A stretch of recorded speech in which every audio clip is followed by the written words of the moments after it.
Good afternoon, everyone, and thank you for tuning in to The News Now. Whether you're watching on Facebook, Roku, Amazon, our WTOC app, or WTOC.com, we want to thank you for joining us. Like always, you can go on our Facebook page and in the comment section, you can leave a comment, ask questions, just say hello.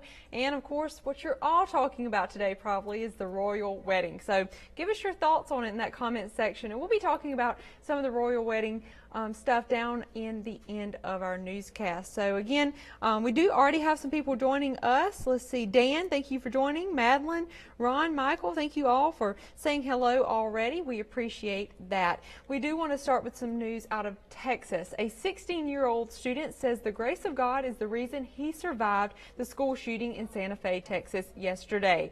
He was shot in the head during Friday's rampage, but he is doing just fine. The student spoke with CNN, and this is what he had to say. Rome Schubert's story of survival is nothing short of incredible. When a student shooter opened fire on classmates at Santa Fe High School Friday, a bullet struck the 16-year-old. Yeah.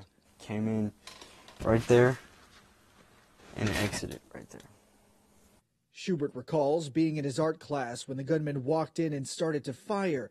Running on adrenaline, he ran as far and as fast as he could before noticing the blood trickling down his neck.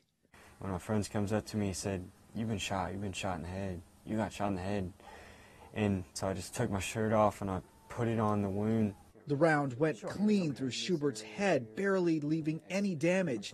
He tells CNN doctors think he came close to not walking again, or worse. Here you are on your front porch now. How do you even begin to explain that? Definitely grace of God. Just had an angel on my shoulder. He's watching over me. Definitely. I don't know.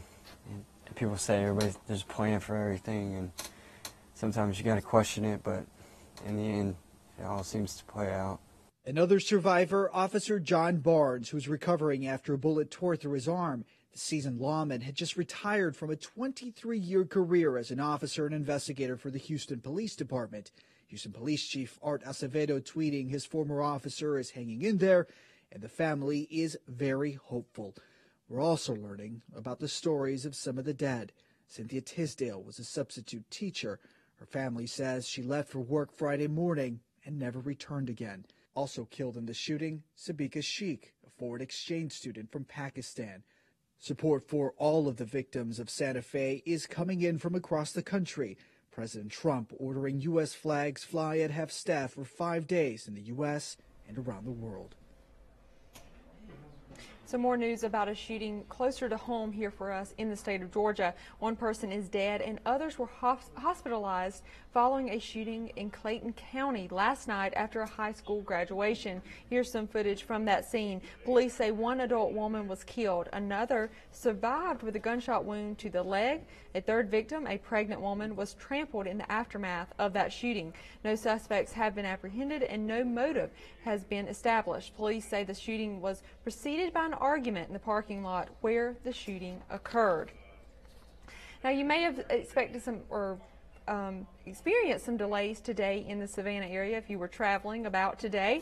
If you were driving down Highway 80 in Bloomingdale earlier today, you might have noticed those delays. Here's some footage from that scene out there. An 18-wheeler turned over on its side in an accident around 10:30 this morning. It took 3 wreckers to get the semi back upright. No one was injured in that crash, but it caused some damage to travel times. Turning onto Jimmy DeLoach at Highway 80 was closed for over an hour. Like I said earlier, a hot topic everyone's been talking about today, the royal wedding. And of course, that wedding gown is one of those topics. Well, when American brides typically go wedding dress shopping, they can pick anything from a low-cut dress to a ball gown. And the latest trend is to have light pinks, blues, or even grays as your wedding gown color. But Meghan Markle had an entirely different set of rules to play by when figuring out her gown. You can see some footage here whenever we did a little digging about the wedding gown shopping. Let's start with the budget. The royals have long purse strings, but the dress couldn't be more than $400,000 since that's close to the budget for Kate's dress. And since Kate is the future queen, Meghan's dress can't upstage it. But the dress also can't be so simple that it's easy to duplicate either. And there were many other standards it has to pass. When Kate got married, I think we slowly saw that shift to like sleeves and just a little bit of lace here and there, and that kind of carried over for seasons to come. So I think whatever Megan is planning on wearing is going to fade into the next few seasons. So a six-figure dress can't show too much skin, has style, not outdo Kate's gown, and it has to get the Queen's approval. And of course, it has to wow her future husband. That is why so many people were looking forward to seeing what it looked like today. So what do you think of the gown? You can leave those comments and kind of tell me what you thought of it. Keep in mind, the wedding dress industry is also paying close attention to what the dress looked like.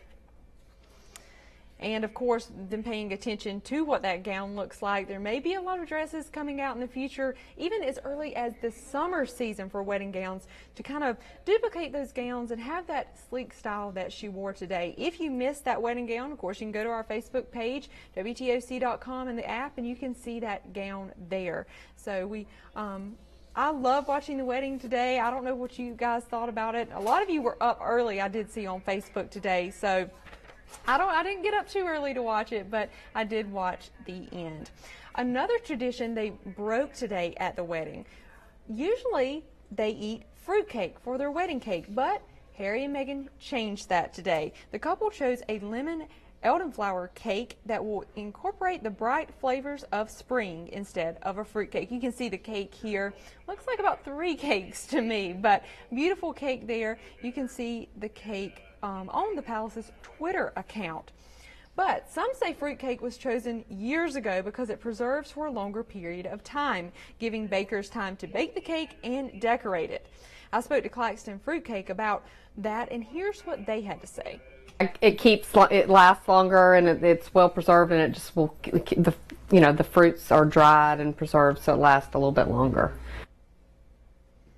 Now, of course, Claxton Fruitcake Bakery in Claxton, Georgia does not bake the royal fruitcake for the wedding cakes, but they are world famous, and they said it's kind of an honor for them to say that fruitcake is a tradition at royal weddings, except this one, since even though it's a tradition, it was not at that wedding, which some people were telling me they can't blame them. But you'll see that full story tonight on The News at 7 here on WTOC. Don't forget our regular newscast 6, 7, and 11. And don't forget our digital newscast here tonight with your weather update. Now, again, that is 8 o'clock here on all of our digital platforms. You can watch that and get your weather update for this coming week. So before I leave, like always, I want to give some shout outs, see what you guys are talking about.